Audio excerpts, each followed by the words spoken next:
Sekarang kita akan masuk sesi ketiga tentang karakteristik dari persahabatan. Ada 5 karakteristik umum dari persahabatan adalah ini sukarela sifatnya, kemudian biasanya berkembang antara teman yang sebaya atau ada kesamaannya ya. Kemudian ketiga itu dia memiliki aturan, kemudian ada perbedaan menurut jenis kelamin, dan kelima ada life cycle-nya ya, ada masa hidupnya. Nah, mari kita lihat yang pertama, karakteristik yang pertama itu tentang sukarela ya. Jadi persahabatan itu salah satu cirinya itu tidak bisa dipaksa. Ini persahabatan itu bersifat sukarela. Kita memilih teman dan mereka memilih kita. Jadi kita tidak harus berteman dengan siapapun yang kita tidak inginkan ya. Itu yang membuat persahabatan ini istimewa karena kita memutuskan untuk menjadi sahabat. Kemudian prinsip yang kedua itu sebaya atau setara ya. Persahabatan itu biasanya antar yang equal gitu, sebanding, seimbang, sepadan gitu. Sederajat. Jadi seorang rekan adalah seorang yang memiliki power atau status yang serupa dengan kita sendiri ya. Jadi misalnya dosen atau atasan atau orang tua itu bukan sebaya, bukan se-equal dari mahasiswa. Karena mereka punya power yang berbeda dengan kita ya. Paling tidak untuk sementara. Nah, kebanyakan dari kita menganggap persahabatan itu sebagai hubungan antara teman sebaya, orang sederajat, orang yang sepadan, tidak lebih atau tidak kurang kuat dari kita. Bukan berarti kita tidak bisa bersahabat dengan mereka yang lainnya, tapi challenge-nya lebih besar ya. Kemudian ketiga itu prinsipnya itu persahabatan itu ada aturannya yang harus kita sama-sama sepakati. Tapi aturan ini biasanya implisit, tidak tertulis. Seperti kontrak tidak tertulis yang harus disetujui kedua belah pihak. Beberapa aturan ini bersifat spesifik tertentu ya. Misalnya kita membela teman-teman kita di hadapan orang. Jadi kita tidak boleh juga secara terbuka mengkritik mereka karena mereka itu temannya ya.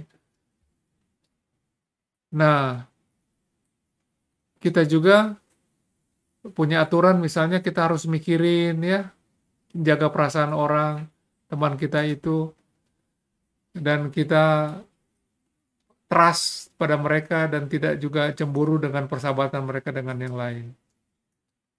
Nah, peraturan ini biasanya implisit ya. Jadi eksplisit kalau ada yang melanggar. Kalau sudah ada yang melanggar, nah baru aturan ini jadi yang tersinggung itu menyatakan salahnya di mana dan sebagainya ya. Nah, menurut penelitian memang banyak orang menyepakati ada hal yang benar, ada hal yang salah dalam memperlakukan teman, dan ini cukup universal. Kemudian karakteristik yang lain dari persahabatan itu adalah jenis kelamin. Ternyata jenis kelamin itu mengakibatkan perilaku persahabatan yang berbeda ya. Kalau pria dengan pria itu persahabatannya itu mereka senang untuk melakukan aktivitas bersama. Main games bersama, main bola bersama, pergi nonton bersama. Nah, itu perilaku yang dianggap menyenangkan dari persahabatan. Kalau wanita rupanya adalah percakapan bersama. Mereka senang ketemu untuk bercakap-cakap, untuk ngobrol begitu ya, sharing perasaan. Bukan kegiatan bersama tapi percakapan bersama. Nah, yang menarik, pria dengan wanita atau wanita dengan pria, ciri khasnya itu ada apresiasi bahwa ada cara pandang yang berbeda dan ada kuriositas ya, rasa ingin tahu tentang pandangan dari cara melihat yang berbeda. Nah, tidak semua persahabatan pria wanita itu berlanjut ke arah romantik, relasi yang romantik ya. Paling tidak ada 6 alasannya. Pertama, secara fisik tidak tertarik. Kedua, keluarga atau teman tidak setuju dengan orang ini. Ketiga, belum siap. Keempat, mereka ingin melindungi persahabatannya. Kelima, takut kecewa. Keenam, ada orang lain yang naksir teman kita ini. Jadi kita juga mengalah padanya. Nah, ini tentang ciri karakter dari jenis kelamin dalam memelihara persahabatan. Terakhir, rentang waktu ya. Jadi persahabatan itu ada tahap-tahapannya ya. Ada life cycle-nya yang diperkirakan digambarkan lewat 6 fase ini ya. Pertama, di fase awal peran terbatas. Pada tahap ini relasi kita itu bersifat sopan ya, civilized, tapi kita tidak sharing terlalu banyak. Pada tahap kedua meningkat ya menjadi hubungan persahabatan.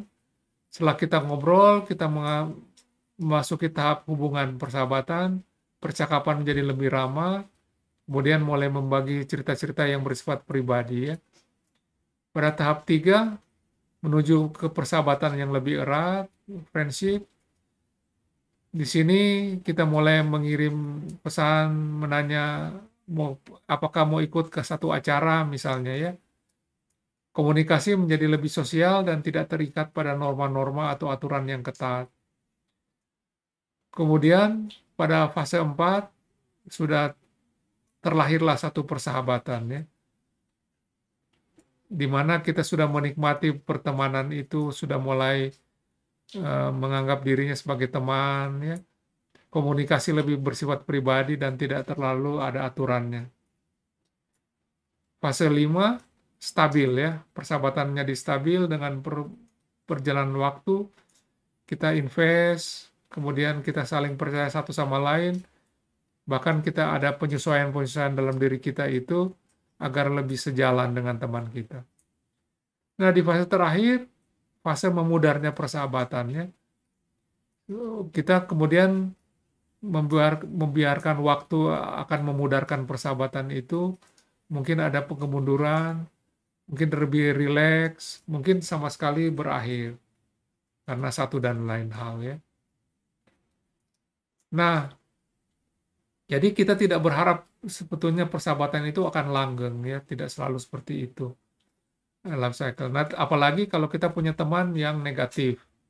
Kita ingin segera mengakhiri persahabatan itu ya, karena dia menimbulkan perasaan negatif pada kita dan kita tidak ingin ini kita alami. Misalnya ya, sering mengomel, mengkritik, atau mengkhianati kita, kepercayaan kita, kemudian berlaku bermusuhan, kekerasan, mulai terlibat alkohol, obat bius, gagal memberikan bantuan atau dukungan pada saat kita butuh, tidak ramah ya terhadap pasangan kita, kemudian dia mulai berubah ya, merasa tidak sama lagi punya kesamaan dengan kita, mungkin dia sudah dalam lingkungan yang berbeda. Nah, teman yang seperti ini memberikan suasana negatif dalam hati kita sehingga kita ingin mengakhiri relasi kita dengan dia. Mari kita lanjutkan dengan diskusi.